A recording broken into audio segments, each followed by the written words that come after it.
बिस्मिल्लाहिर्रहमानिर्रहीम। अस्सलामुअलैकुम। मैं हूं मोहम्मद इरफान एकेडमी में खुश आमदीद। स्टूडेंट्स, आज हम डिस्कस करेंगे physics first year chapter number 2। हमारा टॉपिक है आज 2.3 और हमारे टॉपिक का नाम है product of the two vectors, कि हम दो वेक्टर को कैसे मल्टीप्लाई कर सकते हैं। क्योंकि ये वेक्टर क्वांटिटीज़ हैं, इनको हम बिल्कुल सिंपल कांस्टेंट की तरह 2 क्रॉस 2 जैसे 4 आ जाता है, सिंपल तरीके से मल्टीप्लाई नहीं कर सकते। तो वेक्टर्स को मल्टीप्लाई करने के दो तरीके हैं, नंबर 1 स्केलर प्रोडक्ट और नंबर 2 वेक्टर प्रोडक्ट। तो हम वेक्टर्स को product of the two vectors इनको दो तरीक़ों से मल्टीप्लाई करते हैं। नंबर 1 स्केलर प्रोडक्ट और नंबर 2 वेक्टर प्रोडक्ट। तो पहले हम डिस्कस करते हैं कि स्केलर प्रोडक्ट क्या होता है।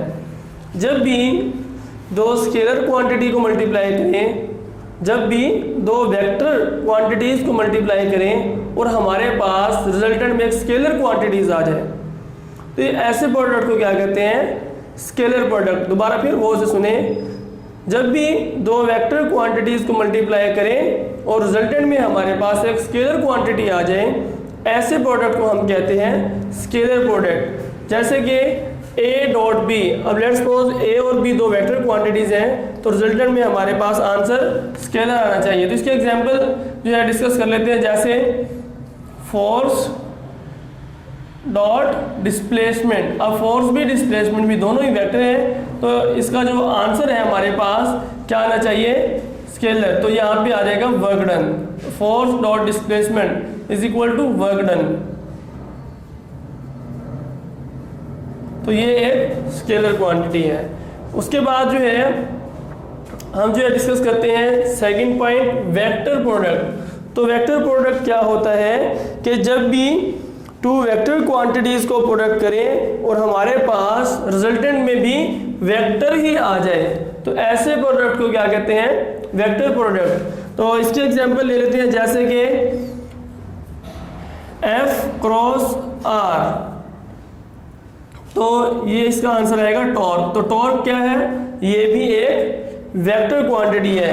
इसी तरीके से एक और एग्जांपल है जी, F is equal to Q V cross B। Velocity भी और मैग्नेटिक फील्ड भी दोनों ही वेक्टर क्वांटिटीज़ हैं। और ये Q क्या चीज़ है, Q हमारे पास चार्ज है, पॉजिटिव चार्ज भी हो सकता है, नेगेटिव चार्ज भी हो सकता है। तो ऐसे प्रोडक्ट को क्या कहते हैं, वेक्टर प्रोडक्ट। अब हम डिस्कस करते हैं कि अगर जैसे कि मोमेंटम का formula P is equal to mv, तो यहाँ पे m स्केलर है, v क्या चीज़ है, वेक्टर है। तो इसको जस्ट सिंपल मल्टीप्लाई करेंगे। अब हम आते हैं अपने पॉइंट की तरफ कि स्केलर या फिर डॉट प्रोडक्ट होता क्या है।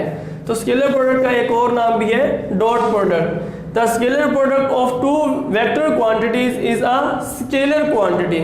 हम इसको कैसे लिखते हैं, हमारे पास लेट्स सपोज टू वेक्टर्स हैं, vector a and vector b।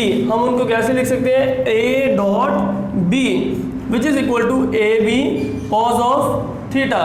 तो यहाँ से इसकी थोड़ी सी अगर हम फिजिकली एक्सप्लेनेशन में जाएं, तो हम क्या करेंगे, ये वेक्टर a है और वेक्टर b है।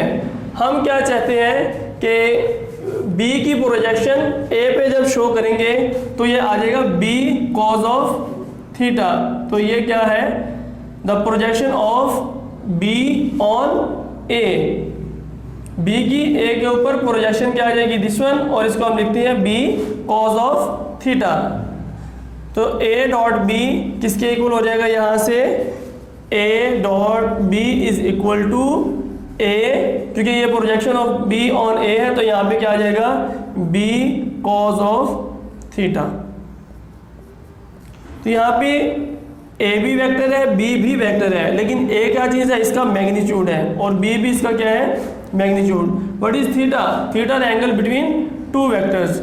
उसके बाद हम डिस्कस करते हैं b डॉट a, ये कैसे लिखेंगे। अब हम क्या करेंगे, the projection of a on b। अब हमने a की b के ऊपर प्रोजेक्शन को शो करना है, तो यहाँ पे हम इसको लिख सकते हैं b dot a is equal to B which is equal to A cos of theta, यहाँ पे आ जाएगा ए कॉज ऑफ थीटा।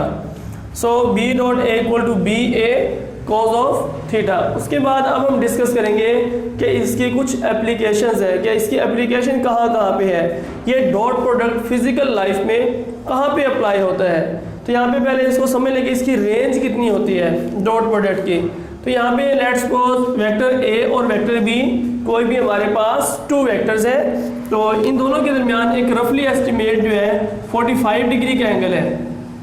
अगर ये एंगल इंक्रीज हम कर दें 45 डिग्री से 90 डिग्री कर देते हैं यहाँ पे लाइक दिस, तो यहाँ पे एंगल कितना डिग्री का हो जाएगा 90 डिग्री का। अब हमने फॉर्मूला पढ़ा हुआ है कि A dot B is equal to A B cos of theta. यहाँ पे थीटा की जगह जब 90 डिग्री हम पुट करेंगे तो यहाँ पे क्या आ जाएगा कॉज 90 क्या होता है 0, तो ये सारे को क्या कर देगा 0। So A dot B is equal to 0 आ जाएगा।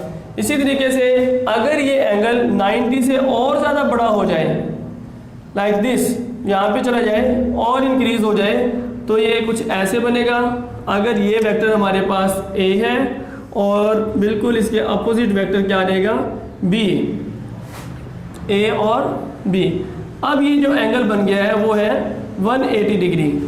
तो cos 180 क्या होता है, यहाँ से इसी फॉर्मूले से A dot B equal to A dot B is equal to A B cos of theta. अब थीटा की जगह क्या पुट करेंगे 180, cos 180 क्या होता है -1, तो यहाँ पे क्या आ जाएगा हमारे पास answer -1। So A dot B is equal to -1। अब हम देखते हैं अगर ये एंगल थोड़ा सा रिड्यूस हो जाए, रिड्यूस होता होता बिल्कुल इसी के ऊपर आ जाए, पैरेलल आ जाए इसके, अब ये कुछ ऐसे बन जाएगा। ये वेक्टर ए है और हम इसको आहिस्ता आहिस्ता क्या करेंगे डिक्रीज करते जाएंगे, और जब इसको डिक्रीज करेंगे तो हमारे पास जो है ये कुछ यहाँ पे ऐसे आ जाएगा बिल्कुल एग्जैक्टली। अब ये ए भी है और ये बी भी बिल्कुल इसी के ऊपर आ चुका है। अब दोनों के दरमियान एंगल कितना है 0 डिग्री एंगल है। सो cos 0 क्या होता है 1, तो हमारे पास क्या आंसर आएगा A dot B is equal to 1। तो अब इसकी रेंज क्या हो जाएगी, तो यहाँ से अगर मैं इसको रेंज डिनोट करूँ दिस वन, तो इसकी वैल्यू जो है मिनिमम -1 मैक्सिमम 1। तो जो भी हम थीटा की वैल्यू पुट करेंगे तो ये -1 और 1 के दरमियान ही जो है इसकी रेंज रहेगी। अब हम देखते हैं कि इसकी एप्लीकेशंस क्या है, क्योंकि आजकल गर्मियों का मौसम है और सोलर सेल की बहुत ज़्यादा ज़रूरत है। जब भी कोई सोलर सेल को जो लगाते हैं तो उसका एक प्रॉपर एंगल एडजस्ट किया जाता है, और ये angle region to region, city to city vary करता है। तो इस एंगल को कैसे कैलकुलेट करते हैं, इन वेक्टर की मदद से ही एंगल को कैलकुलेट किया जाता है। लेट्स सपोज ये हमारे पास कोई एक सोलर प्लेट है, दिस वन, ये एक सोलर प्लेट है और ये जो है vector A it is the perpendicular to the plate, और ये एंगल क्या बताता है सन के एंगल को बताता है कि सन कितने डिग्री एंगल पे है। तो यहाँ पे क्या करेंगे, जैसे जैसे अभी लेट्स सपोज सूरज जो है मशरिक से निकल रहा है तो ये क्या हो जाएगा आहिस्ता आहिस्ता आहिस्ता आहिस्ता ये एंगल जो है वो इंक्रीज होता जाएगा, और एक पॉइंट आएगा कि जब सूरज जो है बिल्कुल सर पे आ जाएगा तो ये वाला पॉइंट होगा जहाँ पे जो है वो मैक्सिमम इसके ऊपर जो है वो लाइट फॉल करेगी और ये हमें मैक्सिमम आउटपुट देगा, मतलब करंट जो है वो मैक्सिमम मिलेगा हमें। तो ये इसका angle region to region, place to place, city to city, country to country vary करता है। तो अगर आप इसका एंगल देखना चाहें तो गूगल पे पूरी लिस्ट है, वहाँ से आप इसके एंगल को देख सकते हैं। उसके बाद हम देखते हैं इसकी एक और एग्जांपल वर्क डन। तो ये वर्क डन क्या है, लेट्स सपोज ये कोई हमारे पास एक ब्लॉक है और इस ब्लॉक का जो है वो हम हॉरिजॉन्टली मूव करवाना चाहते हैं। तो ये अगर हम किसी एंगल पे फोर्स लगाएंगे तो फोर्स ज़्यादा अप्लाई करनी पड़ेगी। अगर ये ज़्यादा रफ रोड अगर है तो जैसे जैसे एंगल को डिक्रीज करते जाएंगे हमें जो है वो फोर्स कम से कम अप्लाई करनी पड़ेगी। तो यहाँ पे ये भी इसके एक और प्रैक्टिकल एग्जांपल है। अब हम डिस्कस करेंगे what are the characteristics of the scalar product. तो स्टूडेंट्स ये जो टॉपिक है characteristics of a scalar product, ये बोर्ड के पॉइंट ऑफ व्यू से भी बहुत ज़्यादा इम्पोर्टेंट है। तो आपने इसको ज़रा ध्यान से समझ लेना है कि characteristics of a scalar product के स्केलर प्रोडक्ट की कौन कौन सी खसूसियात हैं वो अभी हम डिस्कस करेंगे। Number 1, the scalar product is a commutative जो स्केलर प्रोडक्ट होता है वो कोम्यूटेटिव। कोम्यूटेटिव का मतलब क्या होता है कि A dot B is equal to B dot A. तो ए डॉट बी क्या था, A B cos of theta, और B dot A B A cos of theta. ये हमने लास्ट लेक्चर में डिराइव किया था। तो यहाँ पे देखें A dot B is equal to B dot A. तो इसका मतलब ये है कि ये दोनों ही ए डॉट बी और B dot A are equal. इसका मतलब क्या है, scalar product is a commutative. क्योंकि अगर ए की वैल्यू हम 4 रखें, बी की वैल्यू 3 रखें, 4 3 12, तो यहाँ पे भी बी और ए, तो यहाँ पे क्या आ जाएगा 3 और 4, फिर भी 12 आंसर आएगा। इसका मतलब क्या, ये कोम्यूटेटिव है। अब next, scalar product of two mutually perpendicular vector. जब भी टू वेक्टर्स एक दूसरे के परपेंडिकुलर होंगे, लाइक दिस, ये वेक्टर ए है और ये कोई भी और वेक्टर बी है, ए एंड बी। अगर ये दोनों वेक्टर एक दूसरे के परपेंडिकुलर हैं, इसका मतलब क्या है, इनमें 90 डिग्री का एंगल है। तो यहाँ पे क्या हो जाएगा, A dot B is equal to A B cos 90। Cos 90 क्या होता है, 0।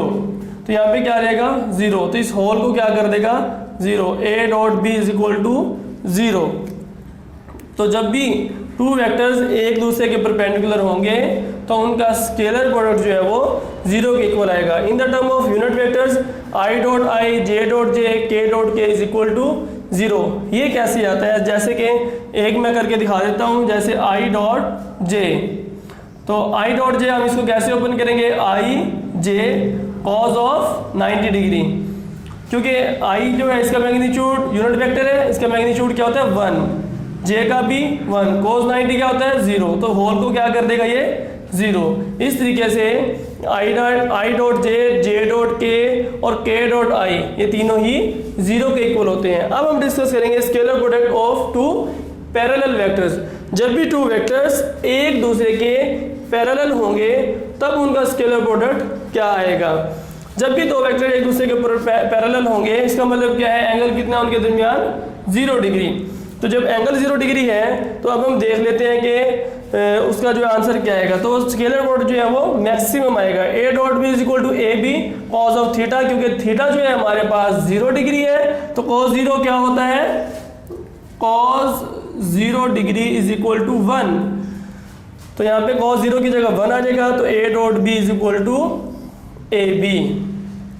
इन the term of unit vectors I dot I, J dot J and K dot K are equal to 1। तो यहाँ से किसी एक को मैं ओपन करके दिखा देता हूँ कि जैसे कि आई डॉट आई, ये दोनों यूनिट वेक्टर हैं, तो किसके इक्वल होगा, आई कॉस ऑफ 0 डिग्री, क्योंकि कॉस 0 1 होता है, यूनिट वेक्टर का मैग्नीट्यूड भी 1 होता है। तो 1 into 1 which is equal to 1। So इस तरीके से अगर ये बोर्ड में आता है तो आपने ऐसे ही इनको हेडिंग के साथ जो है वो वहाँ पे लिखना है। तो यहाँ पे क्या आ जाएगा 1। उसके बाद है फॉर एंटी पैरेलल। इसी के केस में हम डिस्कस करेंगे, केस नंबर 3 में, अगर दो वेक्टर एक दूसरे के एंटी पैरेलल। एंटी पैरेलल का मतलब क्या है कि दोनों की डायरेक्शन क्या है, रिवर्स ऑर्डर में है, लाइक दिस। एक की डायरेक्शन दूसरी साइड पे और दूसरे की दूसरी है, दोनों एक दूसरे के एंटी पैरेलल। एंटी पैरेलल का मतलब एंगल कितने डिग्री होगा, 180 डिग्री होगा।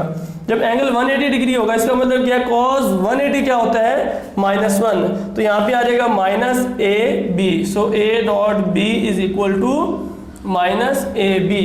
अब हम डिस्कस करते हैं point number 4, the dot product with itself. जी, अगर एक वेक्टर को उसी के साथ मल्टीप्लाई करवाएं तब क्या होगा।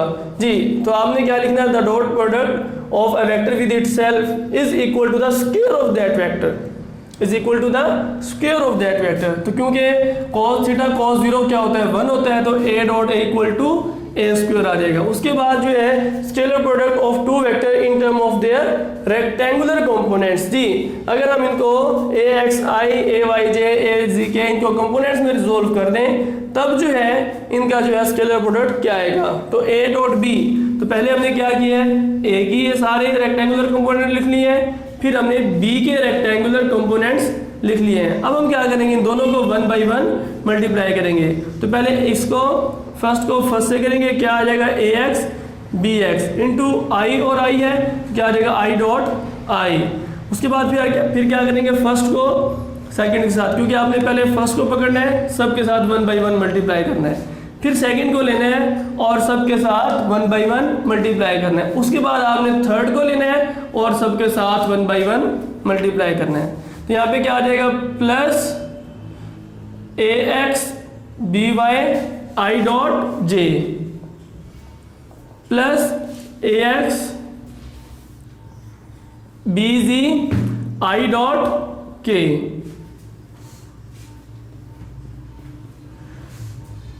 फिर आप क्या लिखेंगे, प्लस, अब ये जो है ये ख़त्म हो चुके हैं इसकी मल्टीप्लिकेशन, अब हम इसको जो है स्टार्ट करेंगे। अब इसको बिल्कुल इसी तरीके से तीनों के साथ 1 by 1 मल्टीप्लाई करेंगे, तो क्या आ जाएगा, a y b x j dot i, फिर क्या आ जाएगा, plus a y b y j dot j plus a y b z j dot k। अब क्या करेंगे, इस थर्ड वन को सबके साथ 1 by 1 मल्टीप्लाई करेंगे, तो क्या आ जाएगा, plus a z b x k dot i plus a z b y k dot j plus a z b z k dot k। ये इस तरीके से आपके पास 9 टर्म्स बनेंगे। अब इनके अंदर ज़रा गौर से देखिए, यहाँ पे हम जो है प्रॉपर्टीज पढ़ के आए हैं कि in the term of unit vectors, क्या i dot i j dot j k dot k which is equal to 1, but i dot j dot k और k डॉट i मतलब जब डिफरेंट होंगे तो आंसर क्या आएगा 0 और सिमिलर होंगे तो 1। इसका मतलब क्या है, इसका आंसर क्या आएगा, i डॉट i का 1, ये टर्म बचेगी हमारे पास, i डॉट j डिफरेंट है, ये टर्म हमारे पास खत्म हो जाएगी, i डॉट k ये भी खत्म हो जाएगी क्योंकि ये 0 आ जाएगा, 0 इससे मल्टीप्लाई होगा तो होल को 0 कर देगा। इसी तरीके से j डॉट i ये भी टर्म खत्म हो जाएगी, एक ये टर्म बचेगी क्योंकि j डॉट k डिफरेंट है, इसको भी 0 कर देगी और इसको भी 0 कर देंगे। k डॉट j क्योंकि डिफरेंट है तो ये भी क्या हो जाएगा 0 क्योंकि इनका डॉट प्रोडक्ट 0 आएगा। अब ये टर्म हमारे पास बच जाएगी क्योंकि ये सिमिलर है k डॉट k। तो फाइनली हमारे पास सिर्फ और सिर्फ 3 टर्म्स बचेंगी। वो कौन सी होंगी students, ax bx plus ay by plus az bz which is equal to a dot b। तो अगर हम वेक्टर्स को in the term of rectangular जो है कंपोनेंट्स मल्टीप्लाई करें तो हमारे पास ये आंसर आएगा। तो फाइनली अगर हम एंगल फाइंड आउट करना चाहते हैं, टू फाइंड द एंगल, तब हम क्या करेंगे कि a dot b is equal to A B cos of theta होता है, so a dot b is equal to A B cos of theta, so which is equal to ax bx plus ay by plus az bz। तो यहाँ से क्या हो जाएगा, a dot b is equal to A B cos of theta. अगर cos of theta find out करना है तो ये ए बी मल्टीप्लाई हो रहा है, दूसरी साइड पे जाके क्या हो जाएगा, ये डिवाइड हो जाएगा। तो फाइनली अगर मैं इसको आसान अल्फाज में लिखना चाहूँ तो मैं इसको कुछ ऐसे लिख सकता हूँ कि a dot b is equal to A B cos of theta. Cos of theta find out करना है, ये मल्टीप्लाई दूसरी साइड पे आके डिवाइड हो जाएगा, तो ये आ जाएगा ए बी। यहाँ से अगर मैं थीटा फाइंड आउट करना चाहूँ तो ये theta is equal to cos inverse A dot B over A B. तो स्टूडेंट्स आज के लिए इतना ही काफ़ी है, तो इसको ज़रा ध्यान से आपने कर लेना है। Thank you.